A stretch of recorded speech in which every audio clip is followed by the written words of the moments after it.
Hello दोस्तों, मैं हूं सोनू गौतम और आप देख रहे हैं अपना पसंदीदा YouTube channel Siddharth quality classes.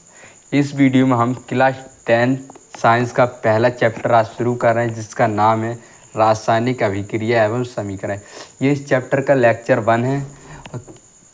इसका कोई अंदाज़ा नहीं है ये कितने लेक्चरों में जाए, इसलिए आप हमारे चैनल को सब्सक्राइब कीजिए जिससे आपके पास वीडियो पहुंचती रहे। तो हमारा पहला हेडिंग है रासायनिक अभिक्रिया। इसमें देखते हैं वह अभिक्रिया जिसमें एक या एक से अधिक पदार्थ परस्पर अभिक्रिया करके नए पदार्थ का निर्माण करते हैं एवं निर्मित पदार्थ के भौतिक व रासायनिक गुण मूल पदार्थ से भिन्न होते हैं, रासायनिक अभिक्रिया कहलाती है।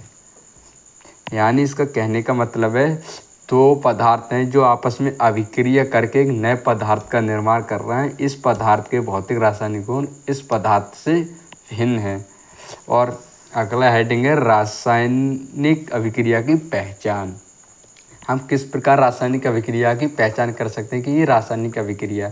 तो इस पहली अवस्था में परिवर्तन, यदि अवस्था में परिवर्तन होता है तो वो रासायनिक अभिक्रिया है। दूसरा रंग में परिवर्तन, तीसरा ताप में परिवर्तन, चौथा गैस का निकलना, पांचवा अवक्षेप का निर्माण। यदि ये घटना घटित होती तो वह रासायनिक अभिक्रिया है।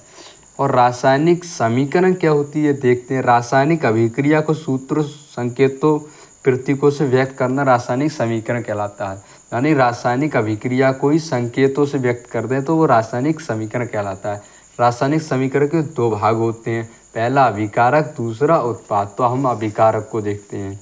रासायनिक अभिक्रिया में भाग लेने वाले पदार्थ अभिकारक कहलाते हैं। इसे हम एग्जाम्पल के थ्रू समझेंगे। इससे पहले हम उत्पाद को भी देख लेते हैं, इसकी डेफिनेशन। रासायनिक अभिक्रिया के फलस्वरूप बनने वाले पदार्थ उत्पाद कहलाते हैं। हम इन्हें एग्जाम्पल के थ्रू समझते हैं। ये CH4 यानी मैथेन और ऑक्सीजन की अभिक्रिया करते हैं तो CO2 और H2 बनता है। जिनकी अभिक्रिया कर रहे हैं वो अभिकारक है और जिसके परिणाम स्वरूप जो बन रहा है वो उत्पाद होता है। इधर का अभिकारक और इधर का उत्पाद। हमारा अगला हेडिंग है रासायनिक समीकरण को लिखने के नियम। तो पहला हमारा नियम है अभिकारक बाईं तरफ एवं उत्पाद दाईं तरफ लिखते हैं। इससे एग्जाम्पल थ्रू सकते हैं। अभिकारक ये वाला होता है, इसे बाईं तरफ है, उत्पाद को दाईं तरफ लिखते हैं। दूसरा हेडिंग है अभिकारक उत्पाद को अलग करने के लिए उनके मध्य तीर का निशान लगाते हैं। जैसे अभिकारक यह है, उत्पाद ये, उनको अलग करने के लिए उनके मध्य तीर का निशान लगाते हैं। तीसरा हमारा नियम है यदि एक से अधिक अभिकारक या उत्पाद हों तो उनके मध्य प्लस का निशान लगाते हैं। ये हमारे दो से अधिक अभिकारक है इसलिए उनके मध्य प्लस का निशान लगाते हैं। और हमारा चौथा और आखिरी नियम है अभिक्रिया को अधिक सूचनात्मक बनाने के लिए अभिकारक तथा उत्पाद में पदार्थ के भौतिक गुणों को प्रतीकों से व्यक्त करते हैं। जैसे मैग्नीशियम ऑक्साइड एक गैस है तो गैस को हम G से प्रदर्शित करते हैं। इस तरीके से हम यह प्रतीक से उसके सूचनात्मक प्रतीक करते हैं।